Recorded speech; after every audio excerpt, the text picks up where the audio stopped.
श्री कृष्ण श्री कृष्ण श्री कृष्ण श्री कृष्ण। गुरुर्ब्रह्मा गुरुर्विष्णुः गुरुर्देवो महेश्वरः गुरु साक्षात् परं ब्रह्म तस्मै श्री गुरवे नमः।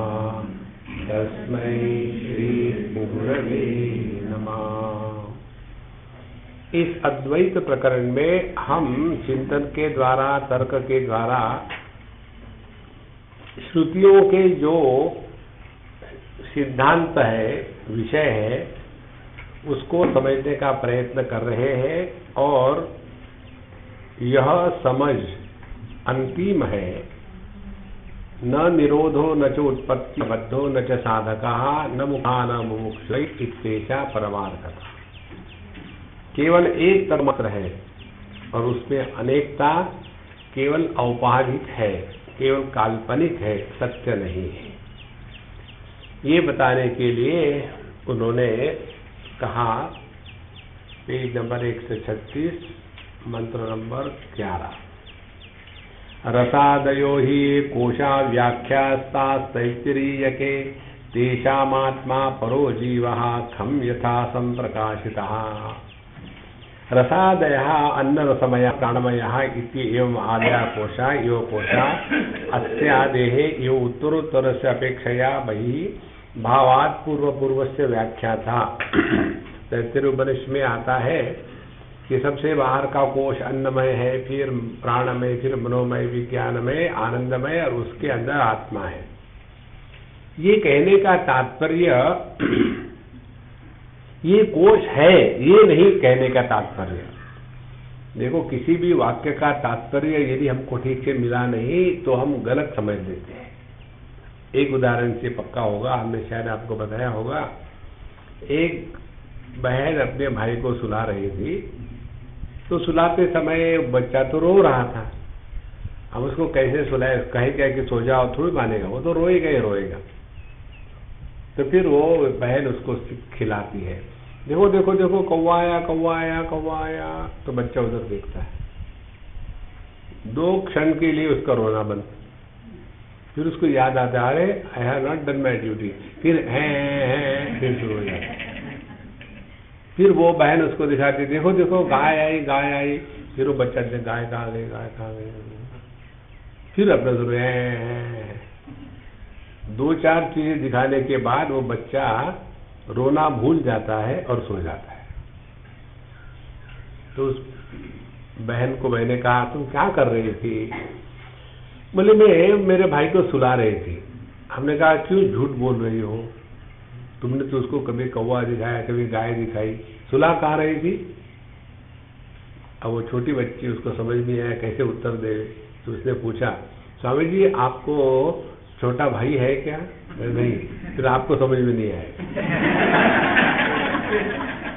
देखो कितनी सहज बात है। जो वो दिखा रही थी कौवा गाय इत्यादि, वो कौवा गाय दिखाने का प्रयोजन नहीं था, प्रयोजन कुछ और ही था।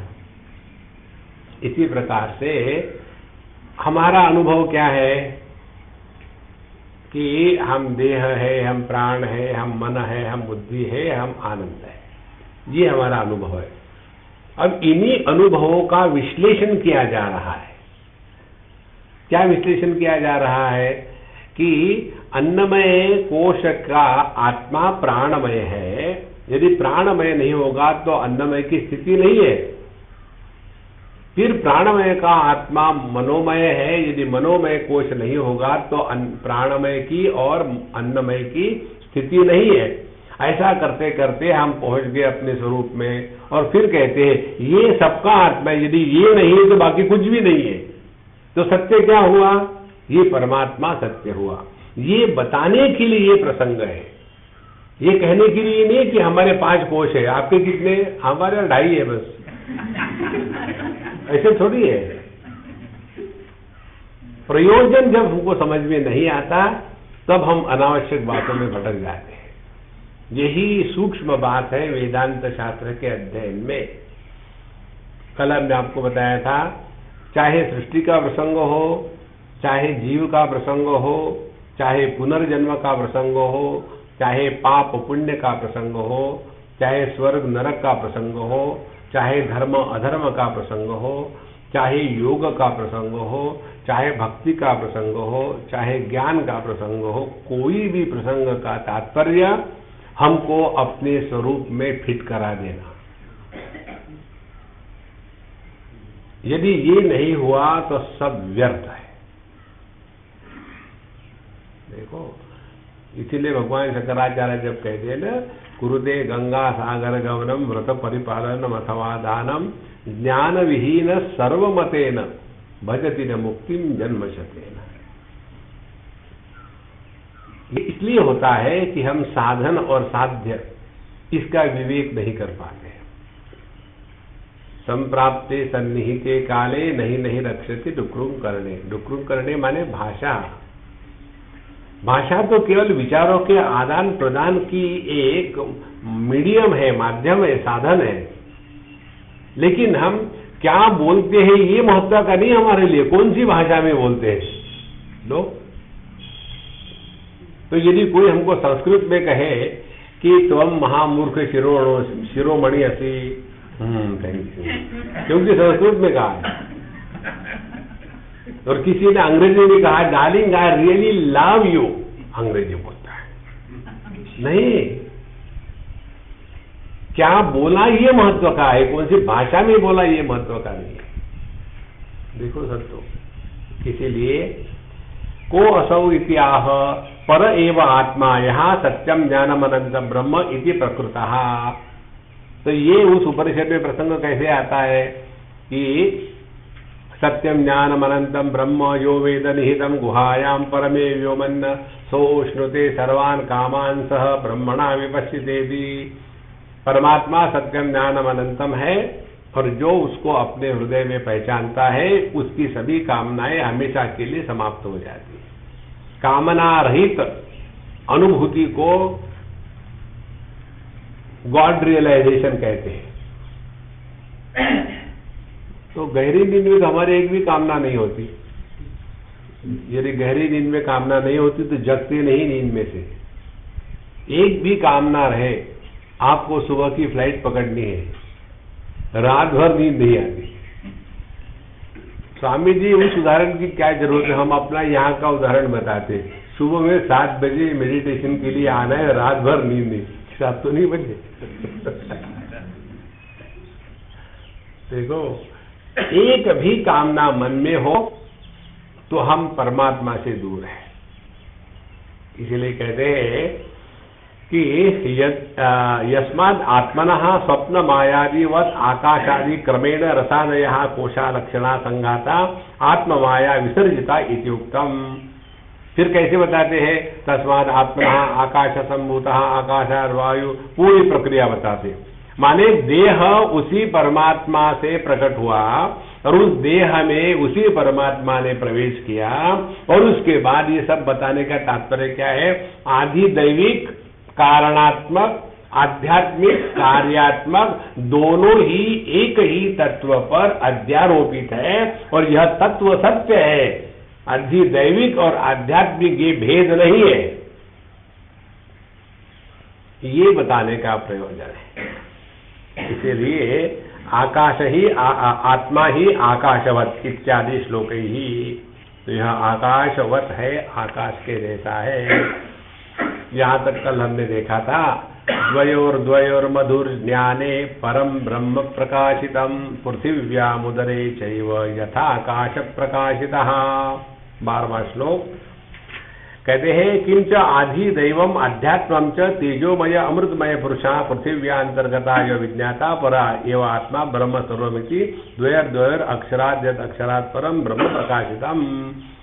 ये आता है बृहदारण्यक उपनिषद में, जहाँ कहते हैं कि जो आत्मा पृथ्वी में है वही आत्मा मुझ में है, परमात्मा। माने एक ही परमात्मा पर आधि दैविक और आध्यात्मिक यह अध्यारोपित किया गया है।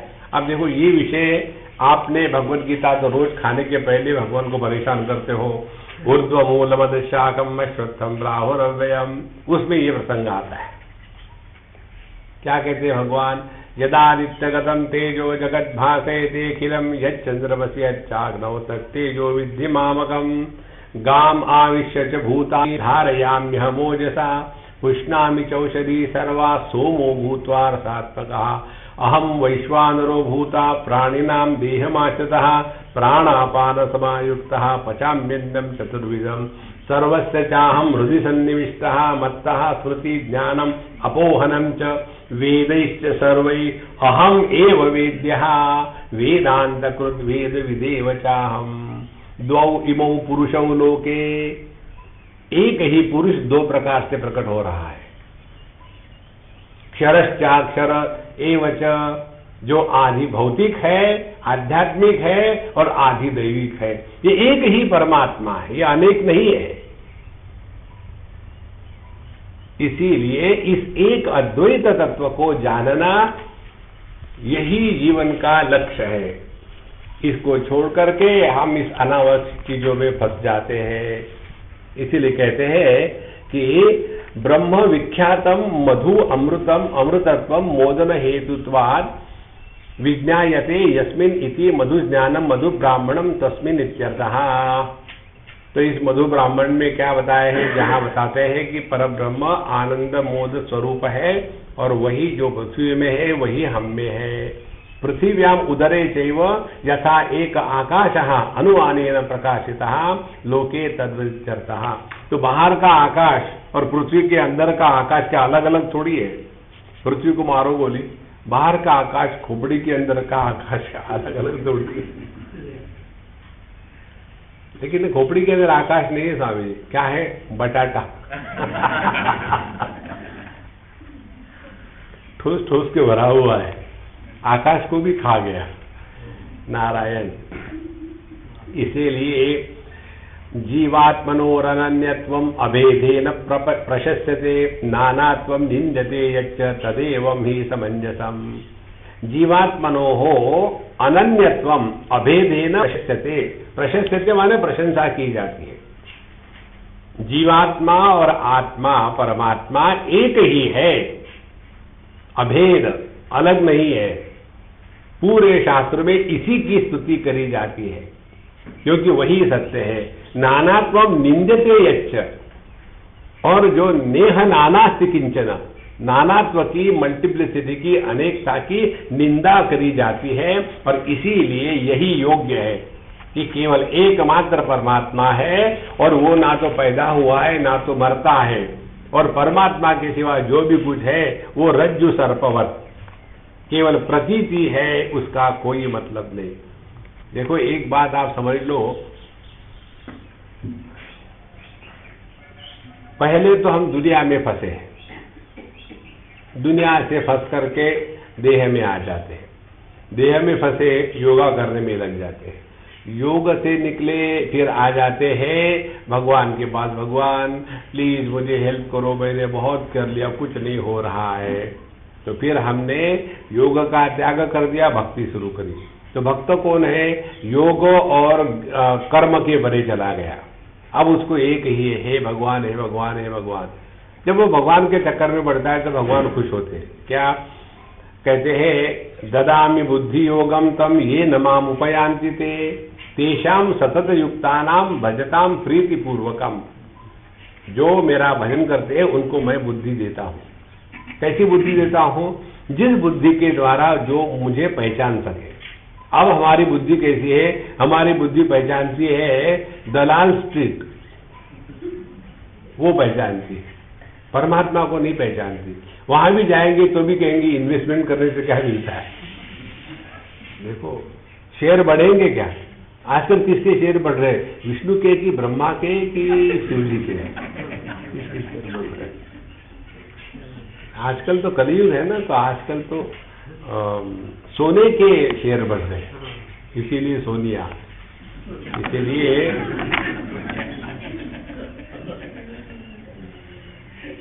एक बार हृदय में भक्ति प्रकट हो गई तो ऐसी बुद्धि प्राप्त होती है।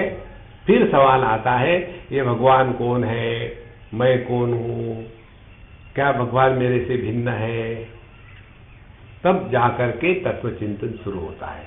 इसीलिए यद उक्तितः श्रुतितश्च निर्धारितं जीवस्य परस्य च आत्मनः जीवात्मनोः अनन्यत्वम् अभेदेन प्रशस्यते स्तूयते शास्त्रेण व्यासादिभिश्च। तो यह जीवात्मा परमात्मा की एकता शास्त्र और भगवान वेद व्यास इत्यादि बड़े बड़े साधु संत ऋषि महर्षि इसकी स्तुति करते हैं। यच्च सर्व प्राणी साधारणं स्वाभाविकं शास्त्र बहिष्कृतं कुतार्किकैः विरचितं नानात्व दर्शनम निंद्यते। और जो खामोखाम उल्टा विचार करने वाले हैं और जो अनेकता की बात करते हैं, देखो अब ये जो है ना कुतार्किक, इसमें हमारे सभी के सभी राजनीतिज्ञ आ जाते हैं। वो कभी भी भारतवर्ष की बात नहीं करेंगे, बात करेंगे हमारा गुजरात, हमारा महाराष्ट्र, हमारा बंगाल, हमारा बिहार, बात करेंगे ब्राह्मण क्षत्रिय वैश्य शूद्र की, बात करेंगे कि हमारा जिला ज्यादा महत्व का है, तुम्हारा जिला कम है। भेद भेद भेद, उसकी सिवा कुछ बात ही नहीं होती। एक की बात नहीं करेंगे, क्योंकि एक बात करेंगे तो पॉलिटिक्स खत्म। ये पॉलिटिक्स क्या खेलेंगे फिर? पॉलिटिक्स को चलाने के लिए पहले समस्या निर्माण करनी पड़ती है। देखो, और जब समस्या निर्माण करेंगे स्वयं ही भगवान के जैसे और फिर उसको सुलझाने के लिए अवतार लेंगे, यदा यदा ही धर्म देखो महाराज, ये भगवान की माया चल रही है, जो कुछ तथ्य नहीं है। तो कैसा उसकी निंदा करते हैं? न तु तद्वितीयमस्ति द्वितीयात्वय भयम भवति उदरम अंतरम कुरुते अथ तस्य भयम गतो भवति इदम सर्वम यद अयम आत्मा मृत्यु समृत्युमाप्नोति यह नानेव पश्यति इत्यादि वाक्यैश्च अन्यैश्च ब्रह्म विद्धि।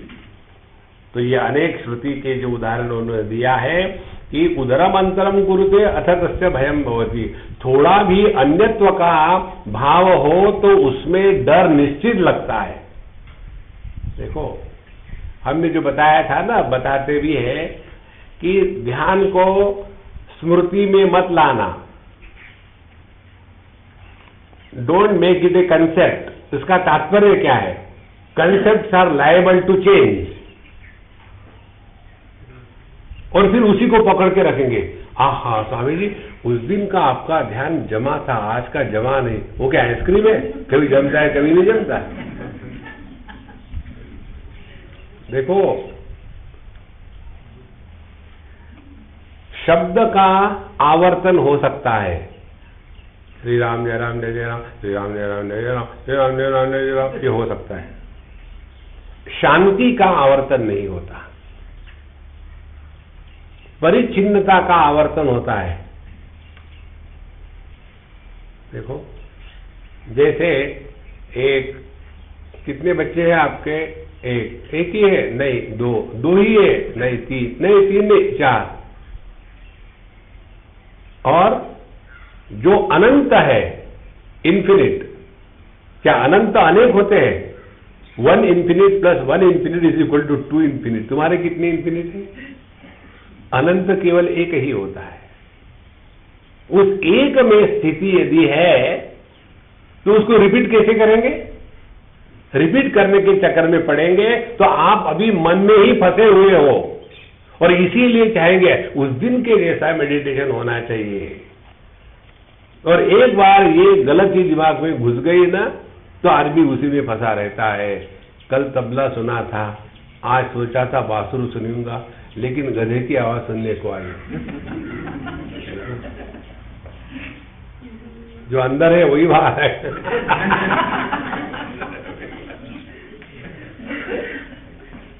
महाराज, don't make it a concept. यदि कंसेप्ट बनाओगे तो फंस जाओगे, कभी कंसेप्ट मत बनाना। कितने प्रकार के ध्यान होते हैं? ध्यान करने वाले साधक नंबर n मल्टीप्लाइड बाय जितने बार हर एक साधक ध्यान करता है is equal two types of meditation. अरे बाप रे, माने क्या? कोई भी ध्यान रिपीट नहीं होता। अब ध्यान को छोड़ो, आप रोज यहां से कमरे तक जाते, कमरे से यहां तक आते हैं दिन में 4 बार, हर बार का जाना एग्जैक्टली वैसे ही होता है क्या? देखो, इस जगत में कुछ भी रिपीट नहीं होता, एक से बेवकूफी उसको रिपीट करते हैं हम, मैं देह हूं, मैं देह हूं, इसी में पड़े हुए नारायण। इसीलिए यते एतद एवं समंजस अवबोधम न्यायम इत्यर्थः। इसीलिए यही न्याय युक्त है कि परमात्मा एकमेवाद्वितीय है, बाकी दृष्टियों का त्याग करे। अच्छा, फिर यहाँ प्रश्न उठाते हैं, जीवात्मनो पृथक्त्वं यत् प्रागुत्पत्तेः प्रकीर्तितं भविष्यद्वृत्त्या गौतन मुख्यत्वं न युज्यते। ननु श्रुत्यापि जीव परमात्मनोः पृथक्त्वं यत् प्रागुत्पत्तेः उत्पत्त्य उपनिषद वाक्येभ्यः पूर्वं प्रकीर्तितं कर्मकाण्डे अनेकशः कामभेदः इदं कामो इदं अधः कामेति परश्च स अदाधार पृथिवीद्याम इत्यादि मंत्रवर्णैः। अब यहाँ कहते हैं कर्मकांड में विषय आता है कि भगवान ने जगत निर्माण किया, फिर जीव को निर्माण किया, तो ये तो निर्माण हुआ ना, तो आप नहीं कैसे करते? आप तो कहते हैं न निरोधो न च उत्पत्ति, तो ये कैसे है? तो कहते हैं कि भविष्यत वृत्त्या गौणम तद मुख्यम, जो कहा है इसका प्रयोजन भिन्न है। कैसा प्रयोजन भिन्न है? एक बार हम किसी के यहाँ गए और बोले स्वामी जी आप क्या चाहते हैं? मैंने देखा हो तुम क्या कर रही हो। मैं चाहता कुछ नहीं। बोले मैं चाय बना रही हूँ। हमने कहा मुझे लगता है मैं झूठ बोलता, तुम भी झूठ बोलती हो। नहीं स्वामी जी मैं झूठ क्यों बोलूंगी, तुमने तो इसमें पानी उबाल रही हो और कहती हो चाय बना रही हो। स्वामी जी ये पानी से चाय ही तो बनने वाली है, तो चाय बनी तो नहीं ना। तो पानी उबालने का प्रयोजन क्या था? चाय बनाना। इसी प्रकार से ये जीव का प्रसंग, कर्म कांड का प्रसंग इसलिए आता है कि इस प्रसंग से चल करके पानी उबाल करके चल करके उसकी चाय बनेगी। इसी प्रकार से ये कर्म और जीव का प्रसंग इसलिए आता है कि इसमें से निकलो तो अपने स्वरूप में पहुंच जाओ। इसलिए देखो किसी को कह देना कि ये सब मिथ्या है तो उसको अच्छी बात है, पहले बता देते तो इतने दिन सुनने की जरूरत नहीं। देखो आलस्य, डिप्रेशन और डिस्पैशन तीनों एक जैसे दिखते हैं। देखो आलसी व्यक्ति, डिप्रेस्ड व्यक्ति और डिस्पैशनेट व्यक्ति तीनों के तीनों जगत से उपरत रहते हैं, लेकिन तीनों के उपरति का आधार क्या है? आलस्य का आधार है तमोगुण, डिप्रेशन का आधार है कि तमोगुण के साथ रजोगुण का तड़का लगा, और जो डिस्पैशन है उसका आधार है सत्वगुण। तो ये तीन गुणों में इतना फर्क आ जाता है। इसीलिए यह जो बताते हैं कि भविष्यत वृत्त्या गौणम तद मुख्यत्वम नहीं युज्यते, इसलिए जीव का प्रसंग आता है ये इसीलिए कि पहले हमको हमारा ध्यान दुनिया से हटा करके अपने पर ले आए, देह पर, देह से हटा करके जीव भाव पर ले आए। क्योंकि ये बात एकदम समझ में आ जाती है कि देखो मेरा चश्मा नहीं देख रहा है, चश्मे के पीछे आंखें हैं वो देख रही है। ये माइक नहीं बोल रहा है, माइक के पीछे मैं हूं ये बोल रहा है। देखो इसी प्रकार से आंखें नहीं देख रही है, आंखें के पीछे कोई देखने वाला है। नहीं तो कैसे अब मजा आ जाएगा, दो चश्मों को एक दूसरे के सामने रख दिया, अच्छा आप डिस्कस करते रहो हम जा रहे हैं। ऐसे तो भी होता है। तो इन आंखों के पीछे कोई देख रहा है, हमारे होठ थोड़ी बोल रहे हैं, होठों के पीछे मैं बोल रहा है। देखो आपके भी आंखें थोड़ी देख रही है, कान की बात नहीं कर रहा हूं। कान की बात तो आपकी एकदम वैयक्तिक है, क्या बोल सकता हूं। तो आपकी भी आंखें थोड़ी देख रही है, आंखों के पीछे कोई है, वो देख रहा है। फिर सवाल आता है, ये देह के अंदर रह करके दुनिया को देखने वाला ये कौन है? तो ये है सिम कार्ड। जैसे मोबाइल में सिम कार्ड नहीं हो तो मोबाइल काम नहीं करता, इसी प्रकार से हमारा ये जो मोबाइल फोन है ना, इसमें सिम कार्ड है। वो सिम कार्ड जो है उसी को कहते हैं जीव। अब देखो, बाहर है साउंड वेव्स, लेकिन हमको सुनने को आ रही है क्या? नहीं आती। फिर सिम कार्ड के साथ हमने मोबाइल फोन में डाला तो सुनना शुरू हो गया। तो बाहर की साउंड वेव्स मोबाइल फोन के अंदर में प्रकट होती है। इससे पता चलता है कि हमारा मोबाइल फोन कवरेज के अंदर में है। कवरेज के बाहर होगा तो नहीं सुनने को आएगा। अब यही सिद्धांत अपने पर लगाओ। परमात्मा साउंड वेव्स के जैसा सर्वव्यापी है, उसमें आप और हम मोबाइल फोन के जैसे हैं। मोबाइल फोन में से सिम कार्ड निकाल दो, डेड बॉडी, आवाज नहीं निकलेगा। सिम कार्ड डाल दो, खटक फट शुरू हो जाएगी। अब इससे और आसान क्या समझ में आ सकता है? अब देखो, उसको सिम कहते हैं, इसको सिम कहते हैं। स्पेलिंग वही है, यम इज रिप्लेस बाय यन।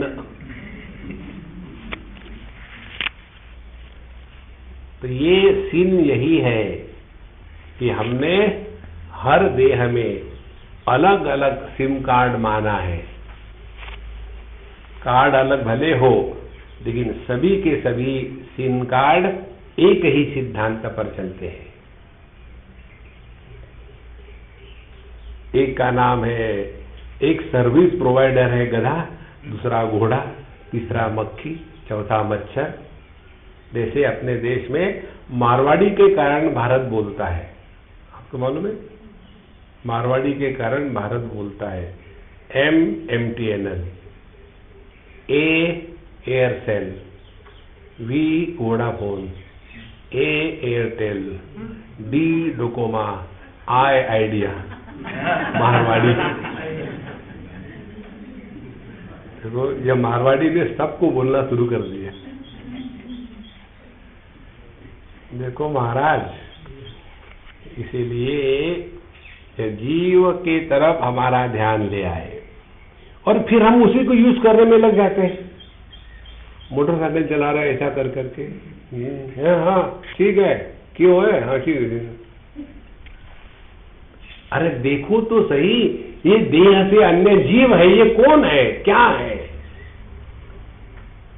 तब पता चलता है जीव यह व्यक्ति नहीं है, यह परमात्मा की हर एक देह में अभिव्यक्ति है। अभिव्यक्ति के कारण दुख नहीं होता, दुख होता है व्यक्ति के कारण। अब देखो, आप पति हो तो पति यह व्यक्ति नहीं है, यह अभिव्यक्ति है। यदि आपने अपने को अभिव्यक्ति माना तो आप पति होते हुए भी दुखी नहीं होंगे, और यदि आपने अपने को व्यक्ति माना है तो पति नहीं होते हुए भी दुखी होंगे। तो समस्या कहां से प्रारंभ हुई? अभिव्यक्ति को हमने व्यक्ति समझा है। देखो संतो, इसीलिए भविष्यत वृत्त्या गौणम तद मुख्यत्व हिन युज्यते।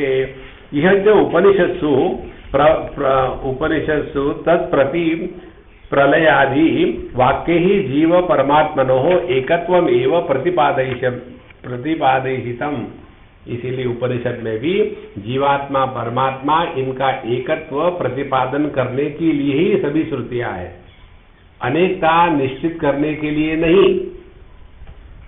लेकिन ये जो है नैयायिक है, योगी है और सांख्य है, भगत है, कर्मकांडी है, ये सभी के सभी इसी में फंसे हुए हैं।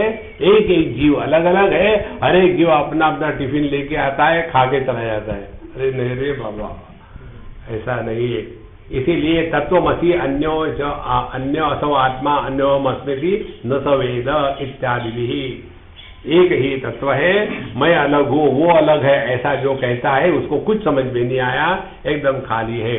अतः उपनिषत्सु एकत्वं श्रुत्या प्रति पिपादयितं भविष्यति इति भाविनी एक वृत्तिमाश्रित्य लोके भेद दृष्ट्या अनुवादो गौणः एव इति अभिप्रायः। इसीलिए अल्टीमेटली उपनिषद में यही बताना है कि एकमात्र तत्व है, उपाधियों के कारण अनेक प्रतीत हो रहा है, लेकिन उसकी जो एकत्वता है वो उपाधियों के कारण नष्ट नहीं होती। जैसे एक ही चंद्रमा 10 बर्तनों में यदि रिफ्लेक्ट हो रहा है तो उसके कारण वो चंद्रमा अनेक नहीं बनता। जैसे एक ही आकाश में 50 मटके रख दिए हैं तो 50 घटाकाश के कारण आकाश डिवाइड नहीं हुआ। इसी प्रकार से अनेक देह के कारण परमात्मा भिन्न अलग अनेक नहीं हुआ।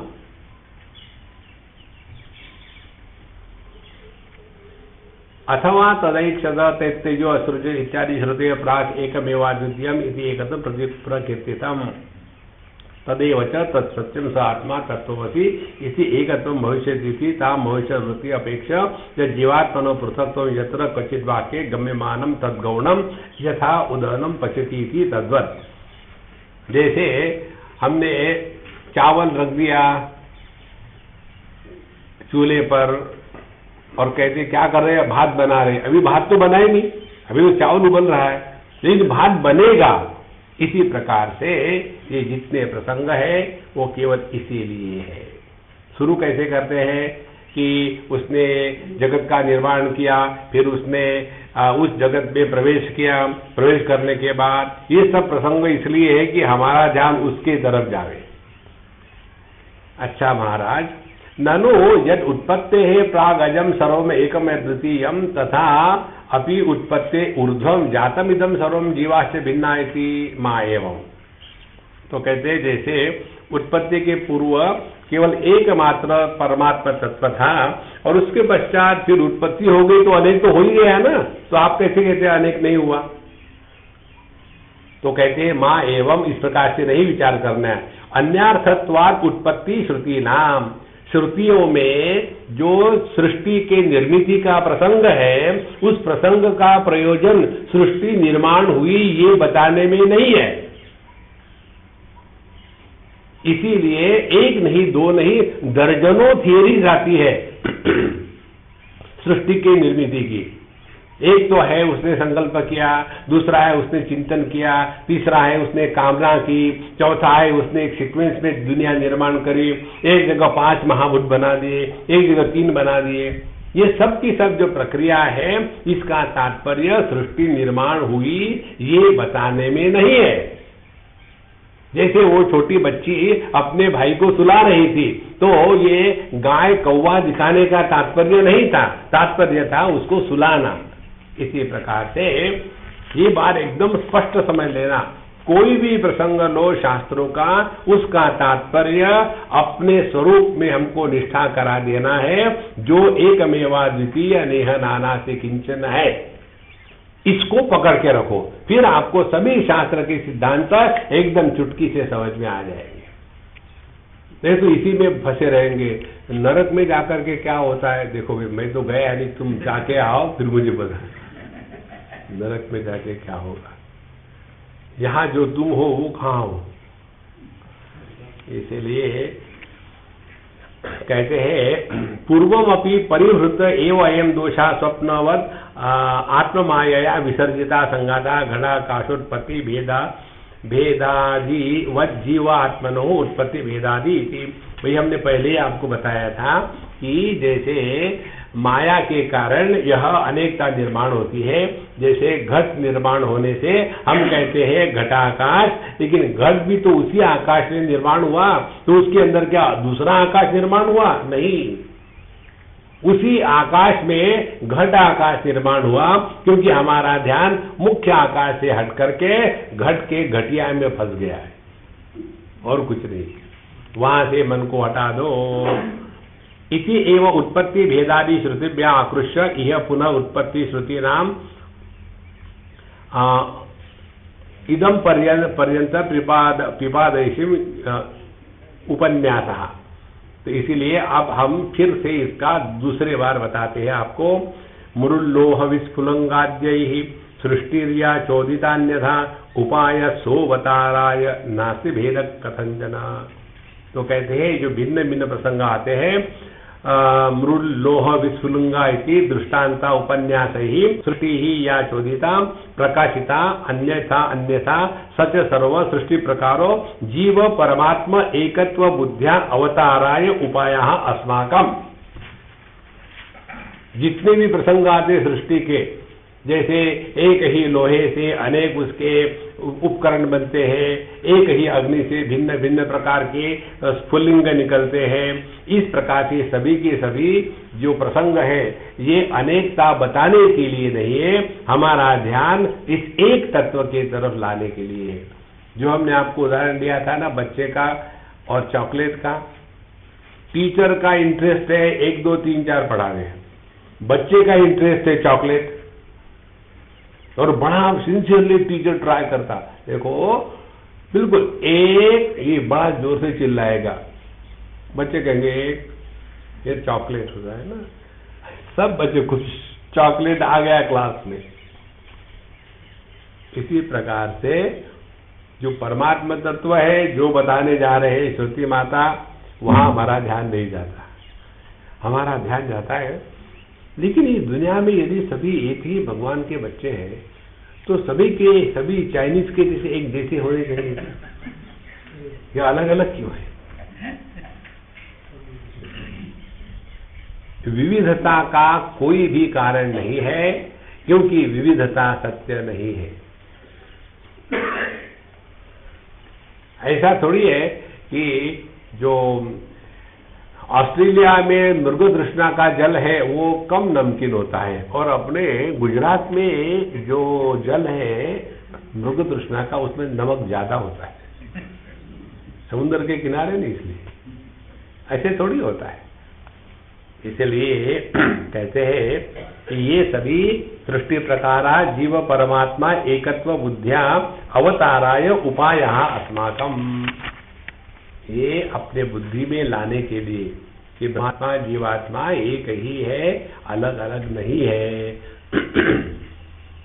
कहते हैं यथा प्राण संवादे वागादि असुर पापमा वेदाख्यायिका कल्पिता प्राण विशिष्ट अवबोध अवताराय। उपनिषद में, छांदोग्य उपनिषद में आता है हमेशा की स्टोरी कि देव और असुर उनका युद्ध हो गया, और इसमें ऐसा ऐसा हुआ। तो देवता जो है और असुर जो है, तो असुर हो गए रजगुण प्रधान, देवता हो गए सत्व प्रधान।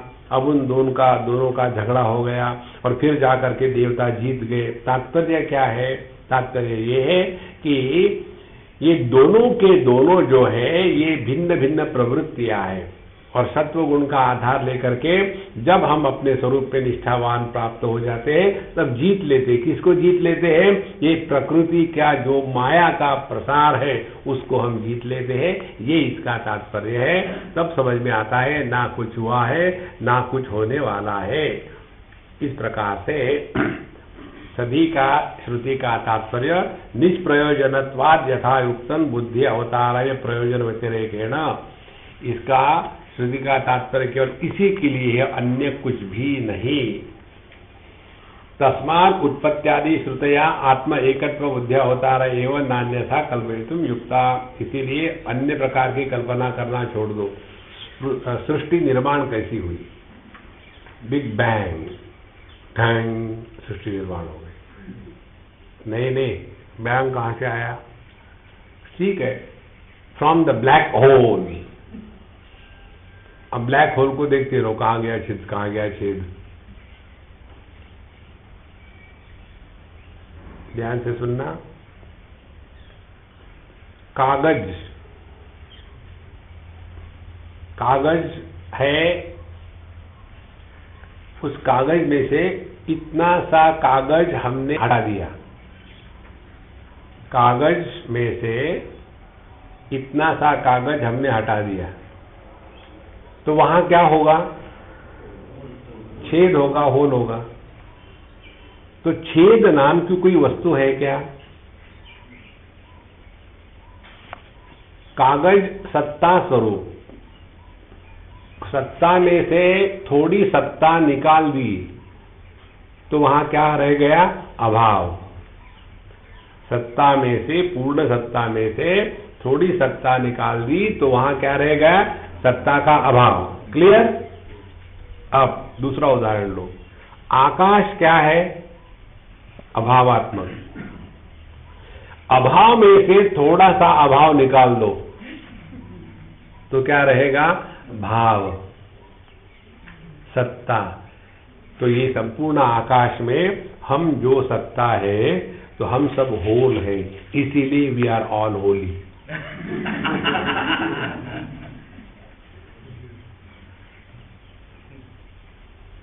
इसको ग्रहण करो एक बार।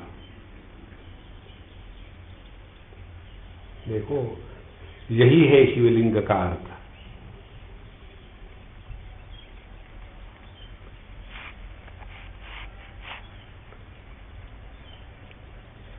ये हमको प्राप्त हुआ। एक बार हम किसी लाइब्रेरी में एक पुराना पुस्तक देख रहे थे और उस पुस्तक में ये कीड़ों ने छेद कर दिया था। तो हम वो पुस्तक लेकर के, पुस्तक तो नहीं पढ़ा, छेद को देखने लग गए और फिर इस छेद का हमने विश्लेषण किया। ऐसा पुस्तक, उसमें कहीं छेद हो गया, कीड़े ने किया हुआ। तो जैसे जैसे ये छेद नीचे जाने लगा, वैसे वैसे वो छेद छोटा होने लगा। जहां तक कीड़ा पहुंचा नहीं, छेद नहीं। तो शिवलिंग का आकार सिलेंड्रिकल नहीं होता, ऐसा आकर के इलिप्टिकल होता है। इसी प्रकार से यह जो आकाश है, इसमें जो निराकार है, निराकार में से निराकार निकाल लो तो वहां आकार निर्माण होता है। अभाव में से अभाव को निकाल डालो तो वहां भाव प्रकट होता है। ये है महाराज हम और तुम।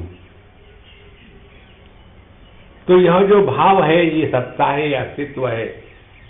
तो आकार कुछ भी हो, चाहे माइक का आकार हो, चाहे ट्राइपॉड का आकार हो, चाहे आदमी का आकार हो, चाहे कुर्सी का आकार हो, चाहे बिल्डिंग का आकार हो, सभी के सभी सत्तात्मक ही ग्रहण होते हैं। तो यह जो सर्वसामान्य सत्ता है, वही सत्ता अभाव को भी सत्ता देती है। यहां कुछ नहीं है। इस प्रकार से ये जो प्रसंग है सृष्टि का, सृष्टि निर्माण करने के लिए नहीं है, उसमें अपने ध्यान को लाने के लिए है। अच्छा महाराज, यदि परएव आत्मा नित्य शुद्ध बुद्ध मुक्त स्वभाव एक परमार्था सन एक द्वितीय इत्यादि श्रुतिभ्या असद अन्यत किम अर्थे यम उपासना उपदिष्टा आत्मा वा अरे द्रष्टव्या य आत्मा अपहात्मा स कर्तुम कुर्वीत आत्मा इति एव उपासीत इत्यादि श्रुतिभ्या। तो कहते यदि आत्मा एकमेवाद्वितीय है, तो फिर शास्त्रों में ये प्रसंग क्यों आते हैं कि अरे बाबा आत्मा वा, अरे द्रष्टव्या, आत्मा को देखो, आत्मा का चिंतन करो, आत्मा की उपासना करो, ये हमारा है। यदि आत्मा एक अवयव अद्वितीय है तो कौन उपासना करेगा, किसको करेगा, कौन किसको बता रहा है? ये तो सब द्वैत का व्यापार है ना। तो इसके बारे में बताते हैं, आश्रमा त्रिविधाहीन मध्यमोत्कृष्ट दृष्टयः उपासनोपदिष्टेयम् तदर्थमनुकंपया। आश्रमा माने प्रकार के लोग, आश्रमा त्रिविधा, 3 प्रकार के अधिकारी लोग होते हैं। कौन से होते हैं? कहते हैं हीन, मध्यम और उत्कृष्ट दृष्टयः। एक तो वो है जिनकी हीन दृष्टि है, जो है मध्यम दृष्टि और जो है उत्कृष्ट दृष्टि। हीन दृष्टि वाले कौन हो गए? जो इस संसार में फंसे हैं, दुखी है, दूसरे को भी दुखी करते हैं। हीन दृष्टि केवल भौतिकवादी। उससे जो मध्यम दृष्टि वाले कौन से हैं? जो अपने को जीव मानते हैं और जीव का उद्धार करने के लिए योगा करके है और ये दान धर्म करते हैं और स्वर्ग में जाते हैं पाप पुण्य करके, वो मध्यम दृष्टि वाले हैं। और उत्तम दृष्टि वाले जो है, यही वह ब्रह्म समझते, वो इसी क्षण, इसी स्थान में, इसी समय तत्व को पहचान लेते हैं। तो ये 3 प्रकार के अधिकारी भेद होने के कारण उपासना उपदिष्टा इयम तद अर्थ अनुकंपया। श्रुति माता ने अत्यंत अनुकंपा से प्रभावित होकर के इन 3 प्रकार के लोगों के लिए यह उपासना बताई है। उसमें से जो एकदम भौतिकवादी है उनको बताते हैं कर्मण्येवाधिकारस्ते मा फलेषु कदाचन मा कर्मफल हेतुर्भुः हतो वा प्राप्स्यसि स्वर्गं जित्वा वा भोक्ष्यसे महीम् तस्मादुत्तिष्ठ कौन्तेय युद्धाय कृतनिश्चयः। एक घटिया जो दूसरे हैं उनको जीव का प्रसंग बताते हैं। ममैवांशो जीवलोके जीवभूत सनातनः मनश्चष्टानि इंद्रियाणि प्रकृतिस्थानि कर्षति। और जो उत्तम दृष्टि वाले हैं उनको बताते हैं इदं शरीरं कौन्तेय क्षेत्रमित्यभिधीयते एतद्यो वेत्ति तं प्राहुः क्षेत्रज्ञ इति तद्विदः क्षेत्रज्ञं चापि मां विद्धि सर्वक्षेत्रेषु भारत। यह उत्कृष्ट दृष्टि है। तो अधिकार के अनुसार शास्त्रों में उपदेश भिन्न भिन्न किया जाता है। देखो ऐसा थोड़ी है कि सब के लिए एक ड्रेस सिला डालो एक साइज का, और कोई नाटा है तो उसको खींच के बाहर निकाल दो, कोई लंबा है तो काटो उसको। हमारे शास्त्रों में तो डिजाइनर पहनते हैं, ऐसे नहीं कि थोक में बना लिया सब पहन रहे हैं। हाँ, हर एक का अपना डिजाइन है। इसीलिए भिन्न भिन्न प्रकार के साधकों के अधिकार के अनुसार ये भिन्न भिन्न बातें बताई गई है। लेकिन इनका तात्पर्य क्या है, ये ध्यान हमारा वहां नहीं जाता। इसलिए कहते हैं हम हीन निकृष्टा मध्यमोत्कृष्टा च दृष्टि दर्शन सामर्थ्यम येषां ते मध्य मंद उत्तम बुद्धि सामर्थ्य पेता इत्यर्थः। न उपासना उपदिष्टा इयं यदर्थं मंद मध्यम दृष्ट्या श्रमार्थ्यम कर्माणि च और आत्मा एक अद्वितीय इति निश्चित उत्तम दृष्ट्यार्थम। तो 3 बातें हो गई। जो कर्म में फंसे वो हीन दृष्टि वाले हैं, जो उपासना में लगे हैं वो हो गए मध्यम दृष्टि वाले, और जो अद्वैत में निष्ठा प्राप्त करके बैठे हैं वो है उत्तम दृष्टि वाले। 3 बातें हो गई। 3 क्यों हो गए? हीन दृष्टि वाले केवल इस दुनिया में फंसे, उसके मध्यम दृष्टि वाले जो है वो कम से कम धर्म, ये जन्म अगला जन्म थोड़ा बहुत तो कंट्रोल रह सकता है, भगवान की भक्ति करते हैं। और तीसरे जो उत्कृष्ट दृष्टि वाले हैं उनको ना ही दुनिया से लेना है ना कि उस दुनिया से लेना है, अपने स्वरूप को पहचानना है। अपने स्वरूप को कौन पहचानेगा? जो दुनिया के द्वारा प्रभावित नहीं होता हो। इस प्रकार से ये तीन मार्ग दयालुना वेदेन अनुकंपया सन्मार्ग का संता कथम एवं उपात्तम एकत्र दृष्टिम प्राप्त नहीं हुई थी। तो श्रुति माता ने अत्यंत प्रेम दया के कारण सोचा ये भिन्न प्रकार के लोग हैं, उनको उत्तम गति कैसे प्राप्त होगी, ऐसा विचार करके यह तीन मार्ग बताए। और फिर अंतिम में आकर के जो उत्तम साधक है उसके लिए क्या बताया है, यन मनसा न मनुते ये न आहुर्मनोमतम तदेव ब्रह्मत्वं विद्धि नेदम यदिदम उपासते। जो मन के द्वारा ग्रहण नहीं किया जाता, जिसके कारण मन में चिंतन मनन करने की क्षमता आती है, वह ब्रह्म है और वह ब्रह्म तुम हो। अपने आप को ब्रह्म रूप से पहचानो, ये घंटी बजाना छोड़ दो। देखो, तदेव ब्रह्मत्व विद्धि नेदम यदिदम उपासते। अब जो घंटी में फंसे हैं उनको ये सुन करके भयानक दर्द होता है। एक मुझे नाम भी याद है उस स्वामी जी का, क्या नाम, माधवानंद से कोई वैसे आए पढ़ने के लिए हमको, महाराज जी आपसे पढ़ना है वेदांत। हमने कहा पढ़ो, हमको फर्क नहीं पड़ता, लेकिन आपका बैकग्राउंड भक्ति का है तो अच्छी बात है, ना पढ़े तो ठीक है। नहीं नहीं नहीं मुझे पढ़ना है। हमने कहा देखो यहाँ झटके बैठेंगे, प्रेम नहीं मिलेगा। तो आ गए और जब ये पढ़ा रहे थे तो रोए, क्लास में खूब ठोक ठोक के रोए और फिर बोले हम नहीं पढ़ेंगे, इसको छोड़ छाड़ के चलेंगे। बड़ा कठिन होता है। त्यागे नहीं के अमृतत्व मानसो। जो व्यक्ति अपनी गलत धारणाओं को पहचान करके स्वीकार करके त्याग करने की क्षमता नहीं रखता, उसके लिए यह वेदांत एकदम आयुर्वेदिक दवाई के जैसा हो जाता है।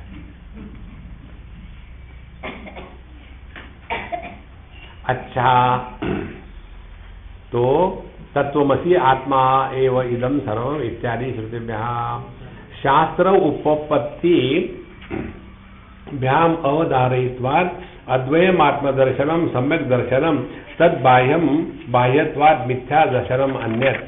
इसलिए शास्त्र और उपपत्ति माने लॉजिक, इसके द्वारा यही सिद्ध होता है कि अद्वैत दर्शन ही सत्य है, बाकी के सभी दर्शन मिथ्या दर्शन है। और मिथ्या दर्शनम द्वैती नाम राग द्वेषादि दोषास्पदत्वाद।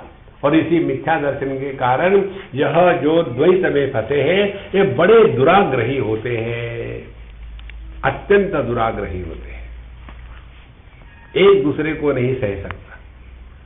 हमको लगता है अपने हिंदुओं में झगड़े होते हैं, भिन्न भिन्न संप्रदाय के हर एक इसमें होते हैं।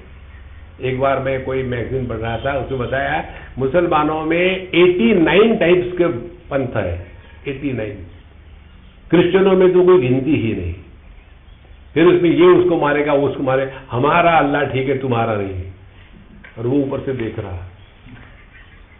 देखो ये दुराग्रह जहां आया वहां हम अज्ञान में फंसे हैं। इसीलिए यह अद्वैत तत्व जो है ये किसी का भी द्वेष नहीं करता, सबको समा लेता है। कहते हैं स्वसिद्धांत व्यवस्थासु द्वैतिनो निश्चिता दृढ़म परस्परम विरुध्यन्ते तैरयम न विरुध्यते। स्वसिद्धांत व्यवस्थासु स्वसिद्धांत रचना नियमेषु कपिल कणाद बुद्ध अर्हत। कपिल वाले ये सांख्य शास्त्र वाले, योग वाले, उसके बाद कपिल हो गए, फिर कणाद जिन्होंने ये अनुवाद दिया है, फिर बुद्ध जो बुद्ध धर्म का पालन करने वाले हैं, अर्हत जो जैन है, ये सभी के सभी अपने दृष्टि के अनुसार द्वैतिनः निश्चिताः। देखो उनमें इसलिए देखेंगे आप, उनमें तपस्या का बड़ा महत्व है, क्योंकि केवल बुद्धि में और लॉजिक में फंसे हैं। खूब कर्म करो, खूब शरीर को कष्ट दे दो और चलते रहो, जो होगा वो होगा। स्त्री को परमात्मा नहीं मिल सकता, परमात्मा ही नहीं है ऑफकोर्स। तो केवल उनको कष्ट ही करने हैं। अगले जन्म में जब मनुष्य माने पुरुष जन्म में आएंगे तब येगा, इसी में फंसे हैं। देखो, क्योंकि वो पर हेड एक जीव इस चक्कर में फंसे हैं।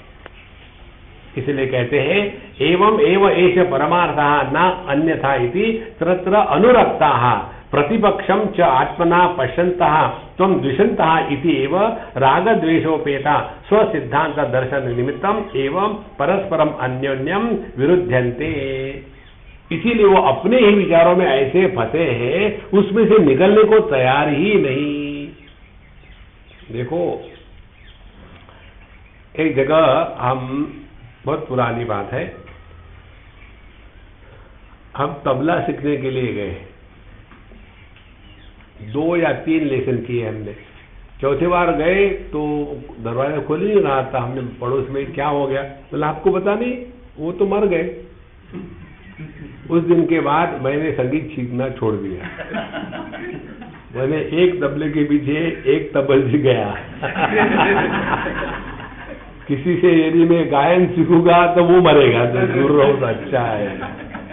गुरु खाओ होते कोई कोई शिष्य गुरु को खा जाते। कई लोग कहते हैं ना कि कोई बच्चा ऐसा होता है कि माँ को खा जाता है पैदा होते ही, इसी प्रकार से गुरु खाऊ हूं मैं, दूर रहूं। तो उनके यहाँ मैं जब जाता था, पहली बार जब गया तो वहां बोर्ड पढ़ा था, उसमें लिखा था एकदम रॉ स्टूडेंट को, एकदम नया, जिसको कुछ भी नहीं आता, उसको 1 हफ्ते के 10 रुपए, जिसको कुछ आता है उसको 1 हफ्ते के 100 रुपए।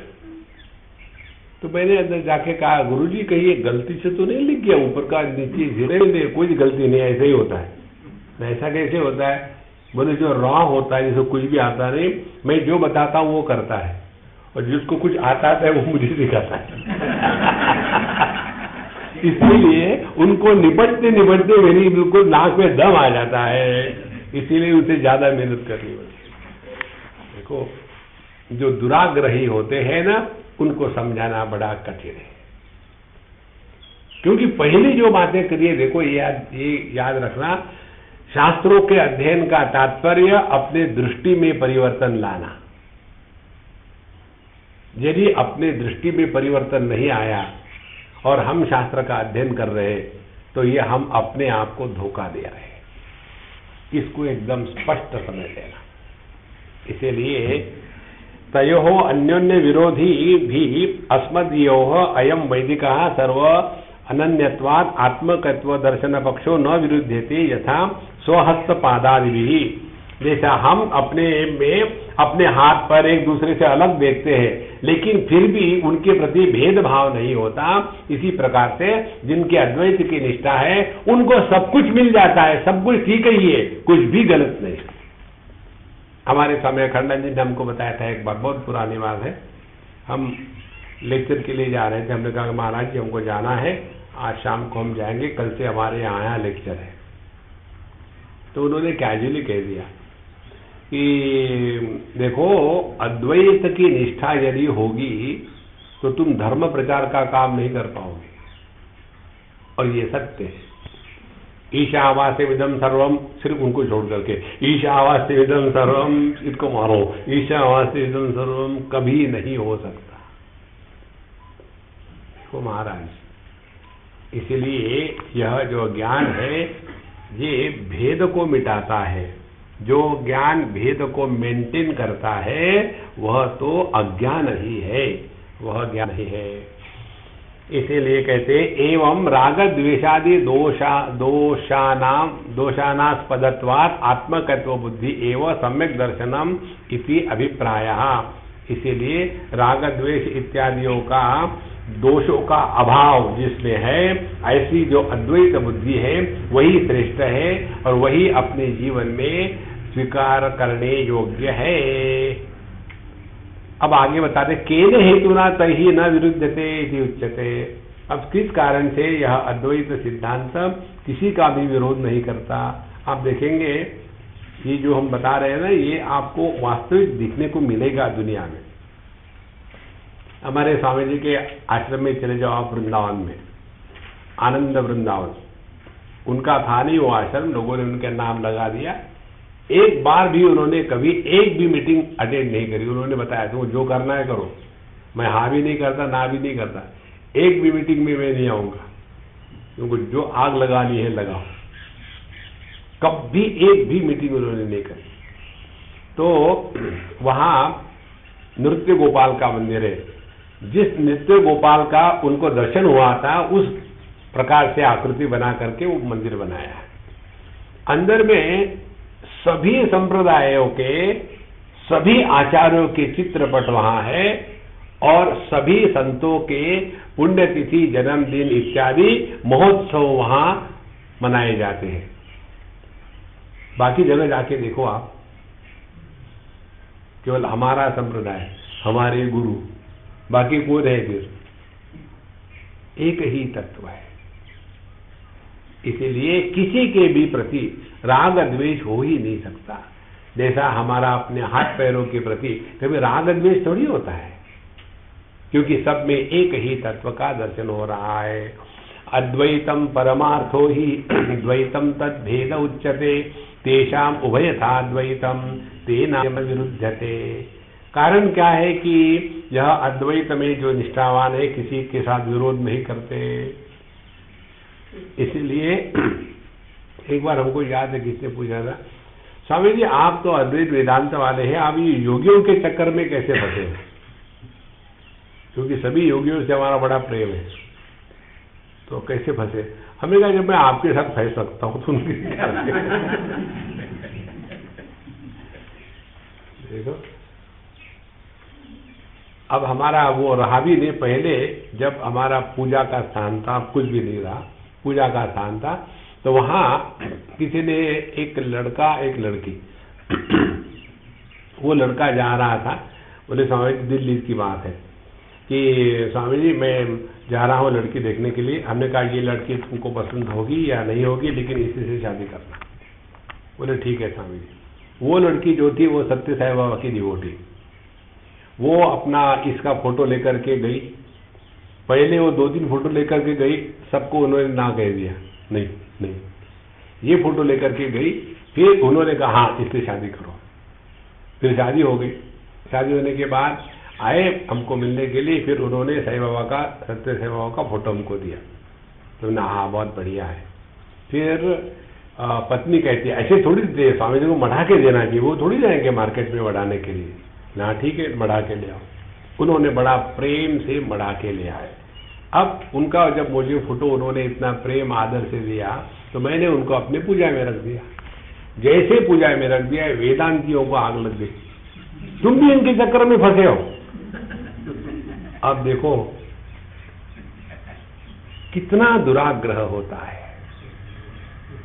किसी के भी प्रति हमारे मन में मजाक में भी द्वेष का निर्माण हुआ तो अभी हम कच्चे हैं, हीन अधिकारी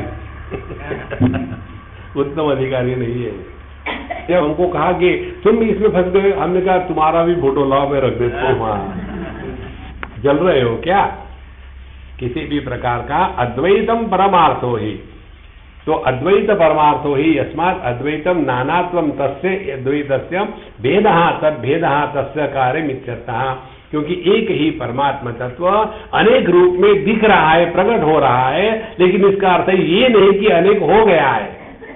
जैसे एक ही पानी समुद्र के रूप में है, उसके बाद लहरों के रूप में है, बारिश के रूप में है, बादलों के रूप में है, आइसबर्ग के रूप में है, स्टीम के रूप में है, हमारे अंदर में खून के रूप में है। तो इतने रूपों में पानी प्रकट हो गया, तो इसके कारण क्या पानी अनेक हो गया है? इसीलिए कहते हैं एकमेवाद्वितीयम तत्तेजो असृजत। तो उसी परमात्मा ने यह तेज इत्यादि उत्पन्न किया। इस प्रकार से स्वचित्त स्पंदना भावे समाधव मूर्छायाम सुप्तौ च अभावात्। और यह संपूर्ण जो द्वैत दिख रहा है, ये द्वैत कहाँ जाता है? जब हम गहरी नींद में होते हैं तो क्या द्वैत नष्ट हो गया? ये द्वैत ना तो पैदा हुआ है ना तो नष्ट हुआ है। ये तो जब मन का स्पंदन चल रहा है तभी तक ये द्वैत का व्यापार है। जहां मन का स्पंदन शांत हो गया ये गायब हो गया। देखो उपनिषद कहती है तत्र माता अमाता भवति, तत्र पिता अपिता भवति। जहाँ मन का स्पंदन शांत हो गया वहाँ माता नहीं, पिता नहीं, भाई नहीं, बहन नहीं, पति नहीं, पत्नी नहीं, पुरुष नहीं, स्त्री नहीं, गरीब नहीं, अमीर नहीं, ये सब का सब केवल मानसिक विलास मात्र है। और मन क्या है? मन तो परमात्मा का उपाधि में प्राकट्य है। इस प्रकार से इस अद्वैत को ही अतः तद्वेदः उच्यते द्वैतम, तो यह मानसिक प्रत्यय को ही द्वैत कहते हैं। वास्तविक में तो अद्वैत ही है। द्वैती नाम तो तेषां परमार्थश्च अपरमार्थश्च उभयथा अपि द्वैतमेव। लेकिन जो द्वैत फंसे हुए हैं उनके लिए दोनों दृष्टि से परमार्थ भी द्वैत है और यह जगत भी द्वैत ही है। यदि च तेषां भ्रांतानां द्वैत दृष्टि ही अस्माकं अद्वैत दृष्टि भ्रांतानां तेनायम हेतुनाम अस्मत्पक्षयो न विरुध्यते हे तैहि। इसीलिए उनके जो भेद है उनको अद्वैत स्वीकार कर लेता है। कैसे कर लेता है? इंद्र माया भी पुरुरूप ईयते। कहते हैं एक ही परमात्मा माया का आधार लेकर के अनेक रूप से प्रकट हो रहा है। जैसे एक ही आदमी भिन्न उपाधियों के लेकर के पुत्र, पति, भाई, बहन इत्यादि रूप से प्रकट होता है। इसलिए न तद्वितीयमस्ति, लेकिन उसके कारण एक आदमी अनेक नहीं बनता। इसी प्रकार से यह एकमात्र परमात्मा तत्व ये उपाधियों के कारण माया के तात्पर्य है उपाधि, और यह माया केवल अपना मन मात्र है और कुछ भी नहीं है। इसलिए इस मन को ठिकाने पर ले आओ, सब ठीक है। अच्छा महाराज, द्वैतम अद्वैत भेद इत्युक्ते द्वैतम अपि अद्वैत वत् परमार्थस्य स्यात् कस्यचित् एतत् शंक्या इति आह। तो कहते हैं द्वैत यदि अद्वैत का ही भेद है तो ऐसा कोई सोचना शुरू कर दे कि जैसे अद्वैत सत्य है वैसे द्वैत भी सत्य है। यदि सुवर्ण का आभूषण भेद है तो जैसे सुवर्ण सत्य है वैसे आभूषण भी सत्य है। ऐसे किसी के मन में भ्रांति आ सकती है, उसको लेकर के कहते हैं मायया भिद्यते हे तन न अन्यथा अजम कथंचन तत्वतो भिद्यमाने ही मर्त्यतामृतम रजे। तो कहते हैं कि यह जो अनेकता है यह वास्तविक नहीं है, यह माया के कारण है। कैसी है उसको हम अगले क्लास में। ओम पूर्णमदः पूर्णमिदं पूर्णात् पूर्णमुदच्यते पूर्णस्य पूर्णमादाय पूर्णमेवावशिष्यते। ओम शांति शांति शांति। हरि ओम। श्री गुरुभ्यो नमः।